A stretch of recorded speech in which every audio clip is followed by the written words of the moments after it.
And good morning everyone. So hari ni kita nak fokus tentang apa Okay, kita nak recap chapter 10 iaitu Spatial Probability Distribution. So first kita nak belajar tentang binomial distribution.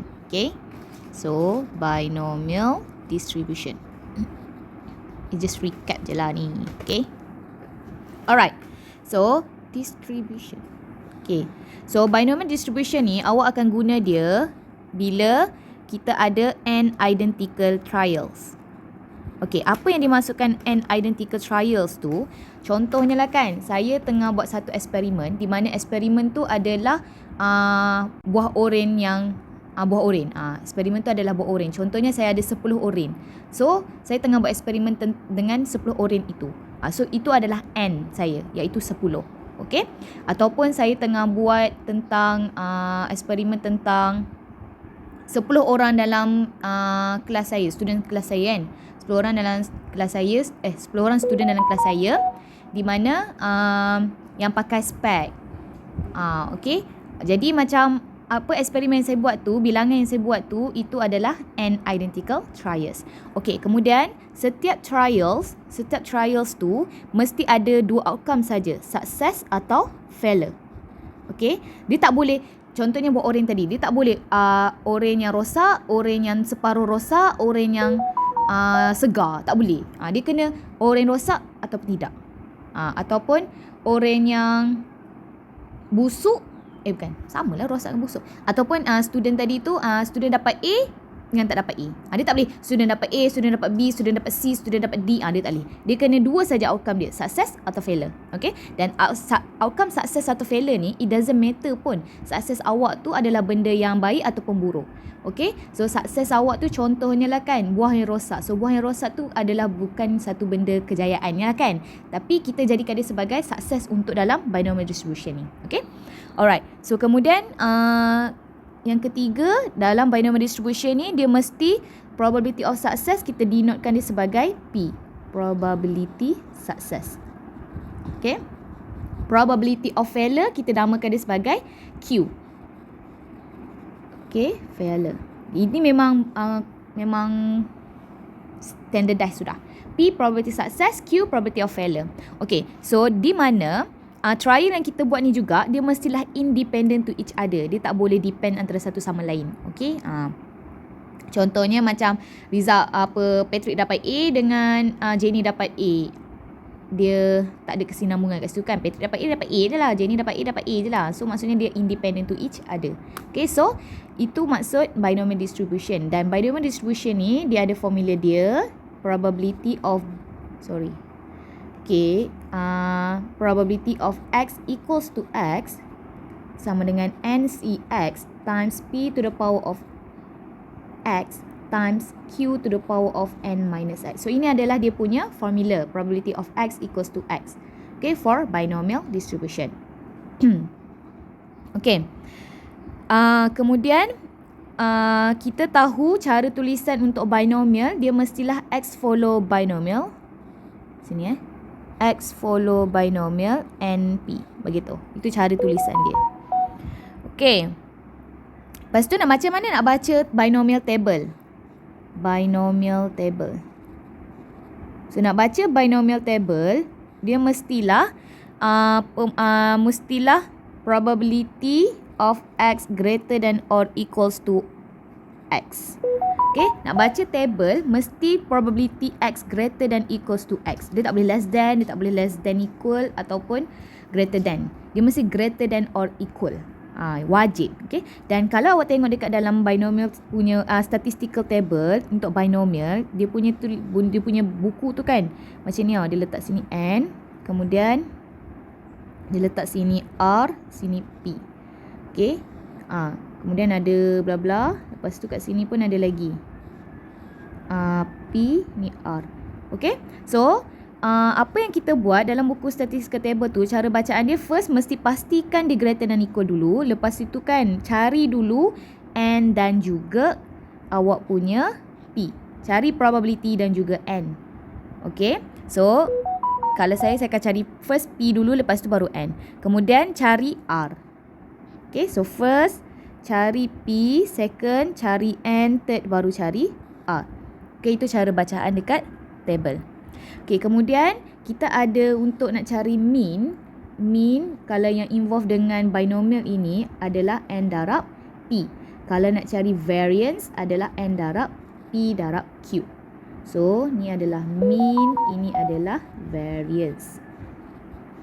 Okay, so itu adalah binomial distribution.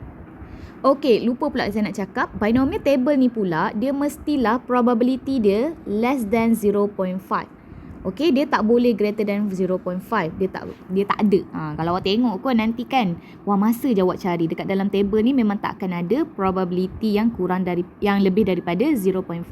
Jadi, bila kita ada soalan tu, probability dia lebih daripada 0.5, kita nak guna table. So, apa yang kita buat, kita akan guna Feller punya style. Okay, so nanti saya akan go further dengan ni. Okay, suka untuk saya ingatkan awak, binomial ni adalah discrete random variable actually. Okay, so dia adalah discrete sebenarnya. Discrete. Okay, so bila discrete, apa yang penting dekat sini? Inequality sign yang penting. Inequality sign penting. Okay, jadi kan greater than, awak kena buatlah do something dengan dia sebab kena greater than equal. Greater than dengan greater than equal tu tak sama kan? Jadi inequality sign sangat penting. Dia berbeza dengan continuous. Continuous dia tak kisah pun greater than ke greater than equal ke, probability dia tetap sama. But for binomial, greater than dengan greater than equal tak sama probability dia. Jadi awak kena make sure awak pastikan apa yang awak nak cari tu awak baca dulu soalan dia betul-betul. Okay, so sekarang kita nak fokus pada Poisson pula, Poisson distribution. Okay, apa yang menarik dengan Poisson ini, dia bukannya continuous Poisson ni juga adalah discrete. Okay, so dia adalah discrete. Di mana dia tengah katakan dengan Poisson ni kan, kalau lebih senangnya awak fikir macam ni lah. Dia berlaku pada space. Ataupun dia berlaku pada eksperimen itu, dia mesti berlaku pada space ataupun pada masa. Pada time, pada weight, pada length of sesuatu benda lah. Maksudnya dia masih space ataupun time. Okay, dia ada interval. So Poisson distribution ni mesti ada interval. Okay, so eksperimen tu berlaku pada interval. So dalam interval itu, kita tak boleh lah terus direct ambil nilai dia. Jadi kan kita ambil average. Sebab itulah Poisson ni dia bermain dengan average. Okay, so Poisson ni dia berlaku first mesti dalam interval, given interval lah. So kita tengoklah apa interval yang berlaku pada itu ataupun space.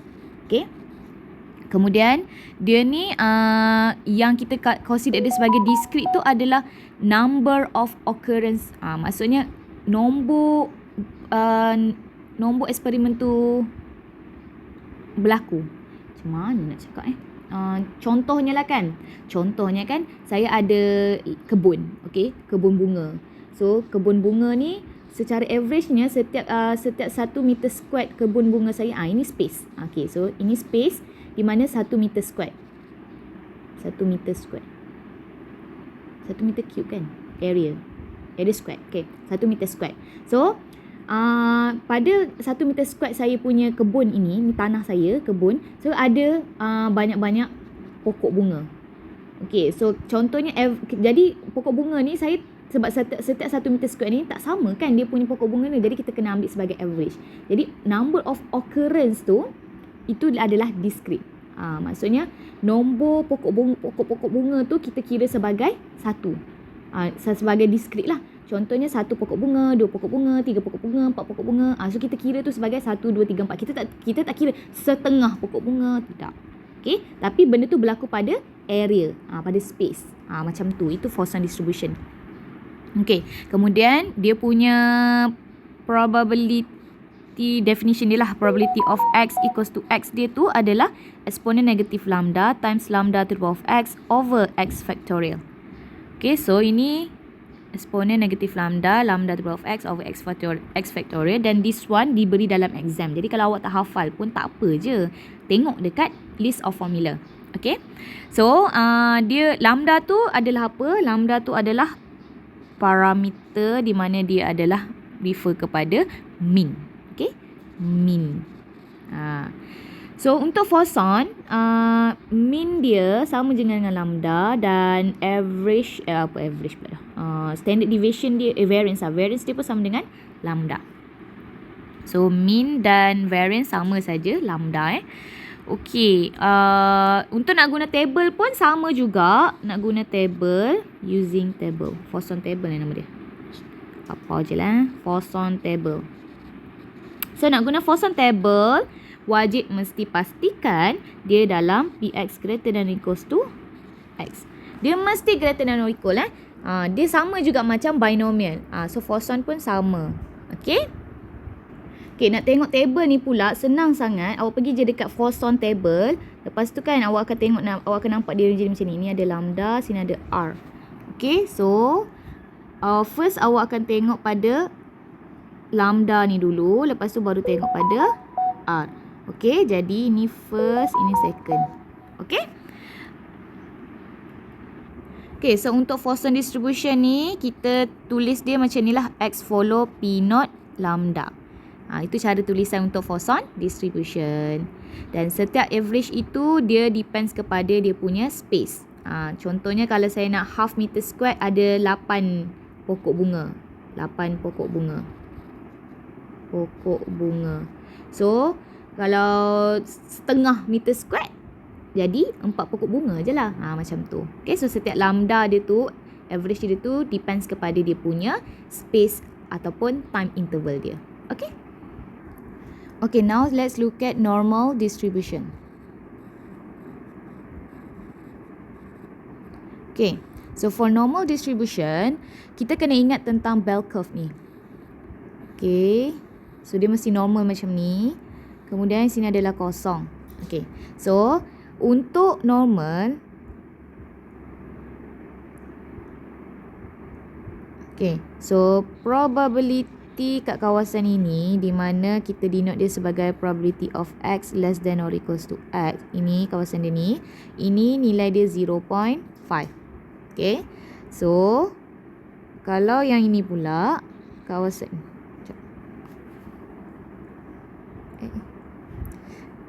kalau yang kawasan ini kan, so ni kita,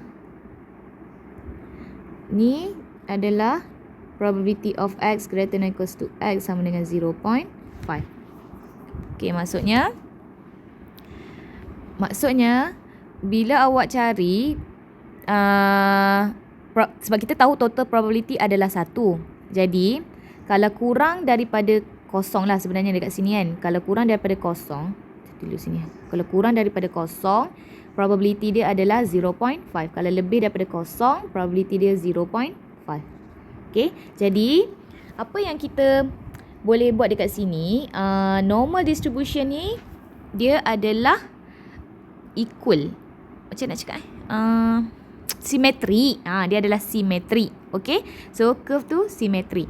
Okay, jadi dia punya probability-nya kita akan depends kat sini lah.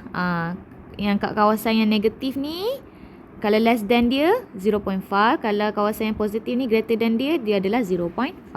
Okay, so bila kita nak guna normal distribution ni kan, dia sebenarnya ada formula dia, equation dia. Tetapi kita ingat X follow normal mean variance. Okay, so dia ada formula dia. Tetapi bila kita guna formula dia, nak cari area under the curve tu, kita kena integrate sebab dia kan continuous. Kena ingat normal distribution ni continuous. So bila dia continuous, kita kena integrate dia. So kita tak nak buat benda-benda yang macam menyusahkan tu. Jadi apa yang kita buat adalah kita akan guna standard normal distribution. Kita akan guna standard normal distribution. So, erti kata yang lain, apa yang awak buat ni dalam special probability distribution untuk for normal, kita akan guna standard normal distribution. Di mana saya punya mean variance saya ini, saya boleh transformkan dia menjadi standard deviation, standard normal distribution, iaitu X follow normal 0, 1. X tedal normal 0, 1. So, ini adalah my standard normal distribution. Okay, so bila kita nak buat standard normal distribution di mana saya punya ini saya transformkan menjadi ini. So, saya punya nilai tu kita namakan probability of X katalah greater than X. So, ini saya kena transformkan dia menjadi Z. So, Z greater than bukan kat kawasan ini ni. Ini X ini saya kena transformkan dia menjadi Z. Di mana Z itu adalah X minus mu over standard deviation. Okay? So, apa tugas awak bila awak dapat soalan soalan normal distribution ni? First, awak kena tulis dulu distribution awak ni X ni follow normal distribution apa, mean dan variance dia. Lepas tu awak kena guna standard normal distribution di mana X ini akan transform menjadi Z. Okey. Bila dah dapat Z ini, barulah kita refer kepada table. So nak guna table, dia mestilah probability of Z greater than equal to Z. So, disebabkan ini adalah continuous, jadi dia tak kisah pun inequality sign tu apa. Inequality sign tak kisah. Okay, so greater than equal ke, probability dia tetap sama. Okay, so dia tak kisah. So nak guna table tu pula, dia mesti Z greater than or equal to Z. Okay, jadi bila awak saya cadangkan kepada awak, bila awak dapat je soalan normal distribution, pastikan awak buat shape ni dulu. Sebab awak nak tengok dia ni duduk dekat bahagian mana, kawasan mana. Okay, so for example, saya ada probability of Z greater than A. Okay, so saya punya apa buat graph pula dah. Okay, so probability Z greater than A ni, kalau saya buat dia punya apa ni, normal distribution saya ni, bell curve ni. So ini adalah 0. So A saya tu katalah positif A. So A tu mungkin duduk kat kawasan inilah. Okay, so dia nak greater than A. Okay, so dia terus boleh direct guna table probability Z greater than A. Tapi kalau saya ada probability Z less than A. Okay, so bila awak buat, sebab tu awak kena illustratekan dia. So ini 0. A tu positif So A duduk dekat kawasan ni. Okay, tapi dia kata less than A. So sini dia nak. Jadi, apa yang kita buat, sebab nak guna table kena Z greater than equal. Jadi, apa yang saya buat, saya tahu total probability adalah 1. So, sini jadi 1. Tolak probability of Z greater than or equal to A. Okay, baru saya dapat kawasan yang ini. Okay. Kemudian, kalau contohnya saya ada probability of Z greater than negative A. Kita nak, saya buat less than negative A dulu. Probability of Z less than negative A. So, kalau awak tengok dekat sini, sini kosong, negatif A duduk kat kawasan ni lah. Okay, jadi dia nak less than negative A. So, ini. Okay, dan kita tahu nak guna table, mestilah Z greater than equal kan. Tapi kita tahu juga dekat sini dia simetri. So, maksudnya kat sini kan awak kena ingat sebenarnya saya tak ingat lah dia punya notation ni apa, saya lupa. Saya rasa Z kot. Saya tak ingat notation dia apa. So tak apalah, kita buat Z lah dekat sini. So maksudnya probability Z ni kita letak Z. So probability Z less than equal to 0, probability Z greater than 0. Saya tak ingat sebenarnya dia punya notation tu apa. Okay, tapi saya rasa Z kot. So, kalaulah saya punya ni kawasan ni negative A, less than negative A, nak guna greater than A, nak guna table which is greater than A, dia adalah simetri. Sebab kalau awak tengok dekat sini, probability of Z less than 0 sama dengan 0.5, probability Z greater than 0 pun sama juga dengan 0.5. Okay, so awak nampak tak kesinambungan dia? Itu adalah reflect. Jadi, samalah juga sini. So, probability Z less than negative A, so dia reflect lah. So, dia akan terreflect menjadi probability of Z greater than A. Dia terreflect. Okay, so probability mereka dua ni sama. Based on this thing. Okay, so maksudnya saya tahulah probability Z less than negative A ni sebenarnya sama dengan probability Z greater than positive A. Lepas tu terus direct guna table. Okay, let's say saya nak probability of, Z less than greater than negative A. Probability of Z greater than negative A. Greater than negative A. So kalau saya nak probability Z greater than negative A, so dia punya illustration dia adalah macam ni Negative A duduk kat kawasan ni, kosong Negative A duduk kat kawasan ni. So greater than negative A maksudnya ini. Okay, jadi kita tahu sebenarnya kalau kita tengok dekat sini nak dapatkan yang besar ni, dia kan kena greater than positive Z. Dia bukannya negatif. Jadi kita tak boleh terus direct guna table. Jadi apa kita kena buat? Kita tahu this one sama juga dengan 1 minus probability of Z less than negative A. Tapi still lagi tak boleh guna table. Tapi kita tahu probability Z less than negative A ni sebenarnya sama je dengan probability of Z greater than A. So maksudnya probability Z greater than negative A sebenarnya sama dengan 1 minus probability Z greater than A. Okay, so itu saja untuk normal distribution.